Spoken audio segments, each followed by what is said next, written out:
Төрт аңшы болды ма, болмады ма, кім білсін.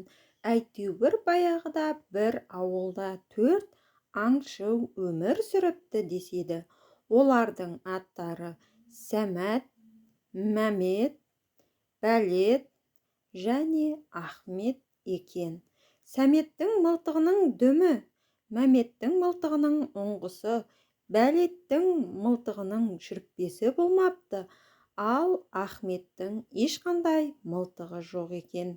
Бір күні олар аңға шығады, тау-тасты, сай-саланы аралап, қыстай жүреді, жаздай жүреді, көктем жүреді, күзді жүреді, бірақ бірде-бір аң мен құсты кездестірмейді. Сөйтіп ауылдарының жанынан бір-ақ шығады. Қараса қоян қашып келе жатыр екен. Сәмет таудан да үлкен зор қоян екен дейді. Мәмет тарақаннан да кіші ұсақ қоян екен дейді. Сәмет менің мылтығымның дүмі жоқ, мен атамын дейді. Мәмет менің мылтығымның ұңғысы жоқ, мен көздеймін дейді. Бәлет менің мылтығым шүріппесіз, мен атамын дейді. Ахмет менде мылтық жоқ мүлде, мен атамын дейді. Сөйтіп Сәмет жасырынады, Мәмет көздейді, Бәлет атады, Ахмет дәл тигізеді. Таудан да зор үлкен қоян, тарақаннан да кіші ұсақ қоян тырайып жатады. Сәмет қоянды ауылға апарайық, аяғынан ұстаңдар дейді. Төртеуі қоянның төрт аяғынан ұстайды, бірақ қоянды орнынан қозғай алмайды. Сәмет ауылға жүгіріп, төрт жұп өгіз айдап келеді. Қоянды өгіздерге тіркейді, алайда олар да қоянды орнынан қозғалта алмайды.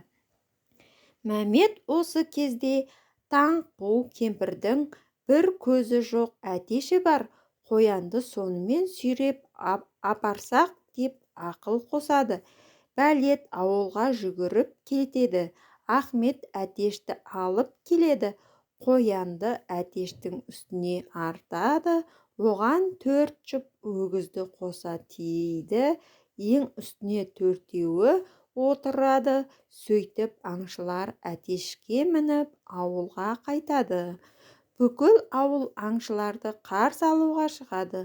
Қоянның терісін сыпырып, етін қазанға салып пісіре бастайды. Бүкіл ауыл қоянның етін жейді. Әуелі 1 минут жейді, бұдан кейін 1 сағат жейді, кейін 3 күн, одан соң 5 ай, кейін 7 жыл жейді.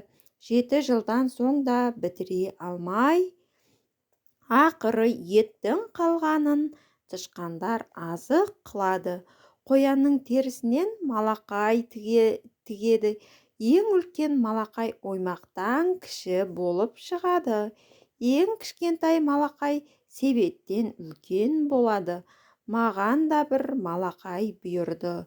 Басыма кисем үлкен, саусағыма кисем кішкентай, малақайымды көрем деген адамға әрқашан әзірмін. Малақайымды көруге күндіз емес, түнде емес, таңертең емес, кешке емес, жаз емес, қыс емес, күз емес, көктем емес, кез келген уақытта келе берулеріңізге болады.